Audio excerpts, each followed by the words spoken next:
সাথী পথ চলা। তোমাকে চাই, শুধু তোমাকে চাই, আর কিছু জীবনে পাইবা না পাই। বাংলাদেশের চলচ্চিত্র ইতিহাসে যদি কারো নাম রূপকথার মতো উচ্চারিত হয়, তিনি হলেন সালমান শাহ। 90 দশকের সেই উজ্জ্বল নক্ষত্র, যিনি অল্প সময়ে কোটি ভক্তের হৃদয় জয় করেছিলেন। আজ তার প্রয়াণ দিবসে আমরা স্মরণ করি এই কিংবদন্তিকে, যার জীবন ছিল স্বপ্নময়, কিন্তু শেষটা ছিল হঠাৎ নিভে যাওয়া প্রদীপের মতো। 1971 সালের 19 সেপ্টেম্বর সিলেটে জন্ম নেন চৌধুরী শাহরিয়ার ইমন। পরবর্তীতে তিনি চলচ্চিত্রে আসেন সালমান শাহ নামে। 1993 সালে মুক্তি পাওয়া কিয়ামত থেকে কিয়ামত ছবির মাধ্যমে তিনি নায়ক হিসেবে আত্মপ্রকাশ করেন, আর প্রথম ছবিতেই ঘটে যায় ইতিহাস। রোমান্টিক হিরো হিসেবে তিনি তরুণ তরুণীদের মনে জায়গা করে নেন। মাত্র 4 বছরের ক্যারিয়ারে অভিনয় করেছেন মাত্র 27টি চলচ্চিত্রে।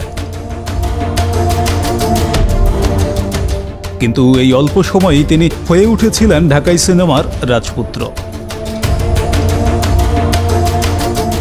কারণ সালমান শাহর সিনেমায় ছিল সতেজতা, স্টাইল আর আধুনিকতার ছোঁয়া, ছিলেন 90-এর দশকের ফ্যাশন অ্যাকশন। তার চোখের দৃষ্টি, সংলাপ বলার ভঙ্গি আর গানগুলোর উপস্থাপনা দর্শককে মোহিত করত।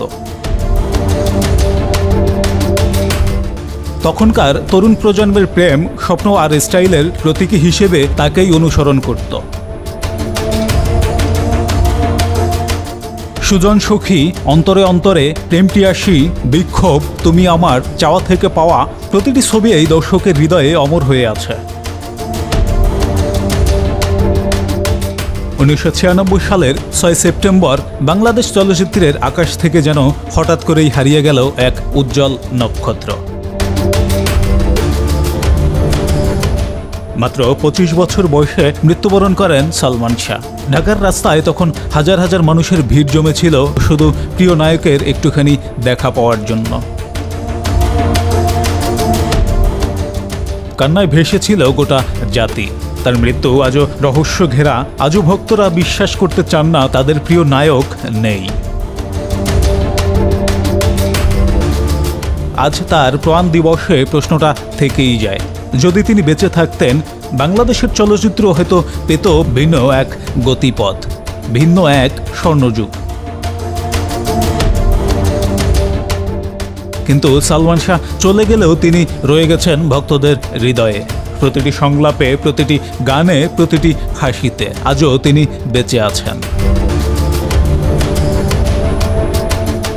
সালমান শাহ ছিলেন শুধু একজন নায়ক নন, তিনি ছিলেন এক যুগের স্বপ্ন, এক প্রজন্মের অনুপ্রেরণা।